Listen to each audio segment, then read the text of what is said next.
ফাল্গুন মাসের কৃষ্ণপক্ষের চতুর্দশ তিথিতে যে ভয়ঙ্কর অন্ধকার রাত্রি হয় সেই রাতেই শিবরাত্রি পালন করা হয়। বলা হয় সব ব্রতের মধ্যে শ্রেষ্ঠ হল এই শিবরাত্রির ব্রত। নমস্কার শ্রোতা বন্ধুরা, জীবন দর্শন মোটিভেশন চ্যানেলের আরেকটি নতুন ভিডিওতে আপনাদের সকলকে স্বাগত। আশা করি সকলে ভালো আছেন।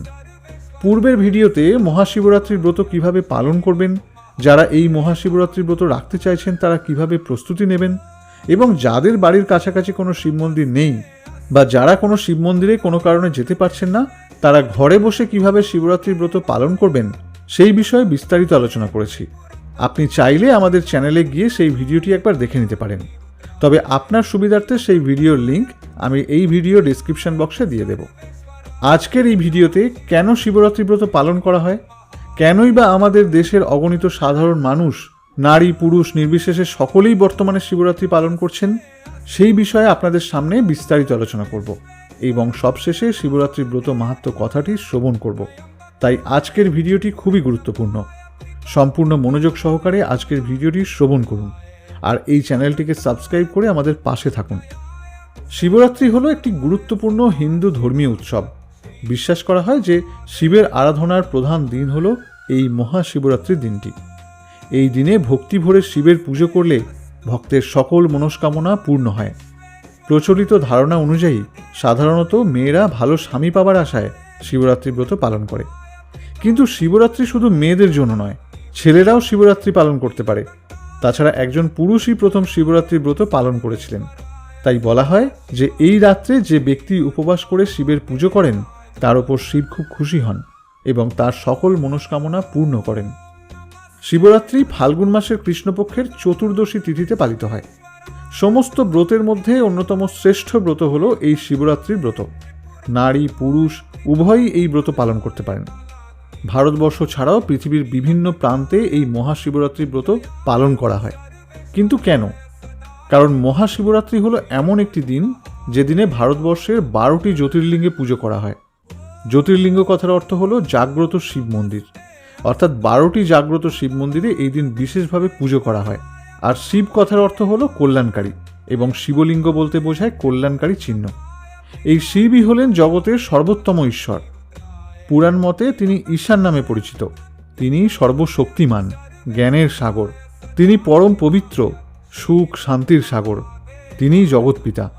তাই শিবের আরাধনার দ্বারা সমস্ত পাপ থেকে মুক্তি লাভ সম্ভব।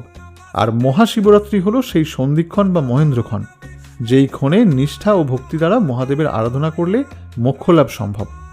আমাদের মনের ভেতরের সমস্ত অন্ধকার অজ্ঞতা দূর করার জন্য এই মহাশিবরাত্রির ব্রত পালন করা হয়।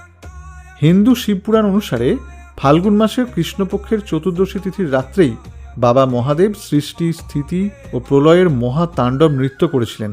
আর মহাদেবের এই নৃত্যে ভয়ঙ্কর প্রলয় সৃষ্টি হয়েছিল। মহাদেবের এই প্রলয় নৃত্য বন্ধ করার উদ্দেশ্যেই মহাদেবকে তুষ্ট করতে এই মহাশিবরাত্রি পালন করা হয়। আবার শোনা যায় এই রাত্রেই শিব ও পার্বতীর বিবাহ সম্পন্ন হয়েছিল। সব থেকে যেটা বেশি গুরুত্বপূর্ণ তা হলো আমরা দেবাদিদেব মহাদেবকে লিঙ্গ হিসেবে পুজো করি। এই মহাশিবরাত্রিতেই শিবের প্রতীক এই শিব লিঙ্গরূপে প্রকাশিত হয়েছিলেন এবং সমস্ত জীবের পাপ নাশ ও মুক্তির পথ দেখিয়েছিলেন। অর্থাৎ এই মহাশিবরাত্রির সন্ধিক্ষণে একদিকে যেমন প্রলয় সৃষ্টি করে পূর্বের সমস্ত কিছু ধ্বংস করেছিলেন দেবাদিদেব মহাদেব, আবার তিনি লিঙ্গরূপে প্রকাশিত হয়ে নতুন করে জীবনের সৃষ্টি করেছিলেন। তাই আমাদের শাস্ত্রে বারংবারই এই দিনটির গুরুত্ব বর্ণিত রয়েছে। এবার শোনা যাক মহাশিবরাত্রির ব্রত কথা। শিবপুরাণ অনুযায়ী একদা সর্বগুণযুক্ত বারাণসী পুরীতে চিত্রভানু নামে এক ভয়ঙ্কর ব্যাধ বাস করত। নিষ্ঠুর ছিল তার আচরণ। একদিন সে শিকারের উদ্দেশ্যে বনে গেল, কিন্তু সকাল থেকেই খাবার জল কিচ্ছু জোটেনি শিকারীর ভাগ্যে। এরপর সূর্য অস্ত গেল, এলো ভয়ঙ্কর রাত্রি। ঘোর অন্ধকারে কোনো কিছুই কারো দৃষ্টিগোচর হলো না। বৃক্ষতলে হিংস্র জন্তুর ভয় আছে, তাই অন্ধকারে হাতড়ে হাতড়ে সে একটি বিল্লবৃক্ষ পেল এবং ওই বিল্লবৃক্ষে উঠে পড়ল। আর এই বৃক্ষের নিচে একটি শিবলিঙ্গ ছিল, যা শিকারী দেখতে পায়নি। শীতল পরিবেশ ও ক্ষুধায় তার শরীর কাঁপতে লাগল। রাতের দিকে এক মহিলা হরিণ ওই বৃক্ষের নিচ দিয়ে যাচ্ছিল। শিকারী সেই হরিণের শিকার করতে প্রস্তুত হলে হরিণ জানায় যে সে গর্ভবতী এবং শীঘ্র প্রসব করবে। এখন শিকার করলে একসঙ্গে সে 2টি জীব হত্যা করবে। সন্তান প্রসবের পর শীঘ্র শিকারীর কাছে ফিরে আসার প্রতিশ্রুতি দেয় সেই মহিলা হরিণ। এই কথা শুনে চিত্রভানু তাকে যেতে দেয়। এদিকে শরীরের ঝাঁকুনিতে এ সময়ে গাছ থেকে কিছু বেলপাতা এবং তার শরীরে জমা হওয়া শিশিরের জল নিচে থাকা শিবলিঙ্গের ওপরে পড়ে। এটিকে বাবা মহাদেব পুজো হিসেবে গ্রহণ করেন। এইভাবেই নিজের অজান্তেই ওই শিকারী প্রথম প্রহরের পুজো সম্পন্ন করল। কিছুক্ষণ পর আরেক মহিলা হরিণকে যেতে দেখে তার শিকারের জন্য তীরধনুক নিয়ে প্রস্তুত হয় চিত্রভানু। সেই মহিলা হরিণটি শিকারীকে জানায় যে কিছুক্ষণ আগেই সে ঋতু নিবৃত্ত হয়েছে, কামাতুর বিরোহিনী। সে এখন নিজের প্রিয়ের সন্ধানে রয়েছে, স্বামীর সঙ্গে দেখা করে শীঘ্র ফিরে আসবে। এই কথা শুনে চিত্রভানু তাকেও যেতে দেয়। সেই সময় রাতের শেষ প্রহর অতিক্রান্ত হচ্ছিল। এমন সময় আরও কিছু বেলপাতা শিবলিঙ্গে গিয়ে পড়ল। শিকারী এইভাবেই রাতের শেষ প্রহরের পুজো অজান্তেই সম্পন্ন করল। সে সময় সেখানে আরেক মহিলা হরিণ নিজের সন্তানকে নিয়ে উপস্থিত হলো। সেও শিকারীর কাছে মুক্তির প্রার্থনা করলে চিত্রভানু তাকে ছেড়ে দেয়। এরপর এক হরিণ সেই স্থানে আসে। শিকারী এবার এই হরিণের শিকার করার বিষয়ে নিশ্চিত হয়, কিন্তু সেই হরিণও শিকারীর কাছে তাকে কিছু সময়ের জন্য প্রাণ ভিক্ষার প্রার্থনা করে। পুরো রাতের ঘটনা সেই হরিণকে জানায় শিকারী।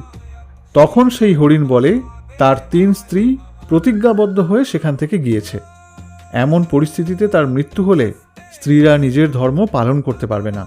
শিকারী যেভাবে বিশ্বাস করে তাদের ছেড়ে দিয়েছে, সেভাবেই তাকেও ছেড়ে দেওয়ার অনুরোধ করে। পাশাপাশি শীঘ্র তার সামনে উপস্থিত হওয়ার প্রতিশ্রুতিও দেয়। তাকেও যেতে দেয় চিত্রভানু। এইভাবে সকাল হয়ে যায়। উপবাস, রাত্রি জাগরণ আর শিবলিঙ্গে বেলপাতা নিবেদন করায় অজান্তেই শিবরাত্রির ব্রত সম্পন্ন করে চিত্রভানু। তৎক্ষণাৎ সে ব্রতের পরিণাম পায়। কিছুক্ষণ পর হরিণ পরিবার তার সামনে এসে উপস্থিত হয়। তাদের দেখে শিকারী গ্লানিতে ভুগতে থাকে। এরপরই তাদের জীবন দান দেয় চিত্রভানু। পরদিন উজ্জ্বল প্রভাতে ব্যাদ নিজের বাড়িতে চলে গেল। অজান্তে শিবরাত্রির ব্রত পালন করায় মোক্ষ লাভ করে চিত্রভানু। কালক্রমে ব্যাধের আয়ু শেষ হল। যমদূত তার আত্মাকে নিতে এসে তাকে যথারীতি যম পাশে বেঁধে ফেলতে উদ্যত হল। অন্যদিকে মহাদেবের প্রেরিত দূত ব্যাধকে শিবলোকে নিয়ে এলো। এদিকে মহাদেবের দূতের দ্বারা আহত হয়ে যমদূত যমরাজকে নিয়ে মহাদেবের দ্বারে উপস্থিত হল। দ্বারে শিবের অনুচর নন্দীকে দেখে যম তাকে সব ঘটনা বললেন। তিনি আরও বললেন, এই ব্যাধ সারা জীবন ধরে কুকর্ম করেছে। তার কথা শুনে নন্দী বললেন, ধর্মরাজ, এতে কোনো সন্দেহ নেই যে ওই ব্যাধ দুরাত্মা। সে সারা জীবন অবশ্যই পাপ করেছে, কিন্তু শিবরাত্রি ব্রতের মাহাত্ম্যে সে পাপ মুক্ত হয়েছে এবং সর্বেশ্বর শিবের কৃপা লাভ করে শিবলোকে এসেছে। নন্দীর কথা শুনে ধর্মরাজ বিস্মিত হলেন এবং শিবের মাহাত্ম্যের কথা ভাবতে ভাবতে যমপুরীতে চলে গেলেন। শিবজয়া হিমালয়কোনা পার্বতী এই শিবরাত্রি ব্রতের মাহাত্ম্য নিকটজনের কাছে বর্ণনা করলেন।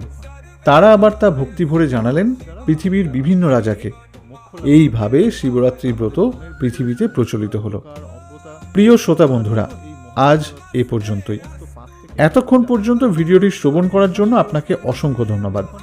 ভিডিওটি ভালো লাগলে একটি লাইক করুন এবং আপনার প্রিয়জনের সাথে ভিডিওটি শেয়ার করুন, যাতে তারাও শিবরাত্রির ব্রত কথা শ্রবণ করে বাবার কৃপা লাভ করতে পারেন। আর কমেন্টে লিখবেন ওম নমঃ শিবায়।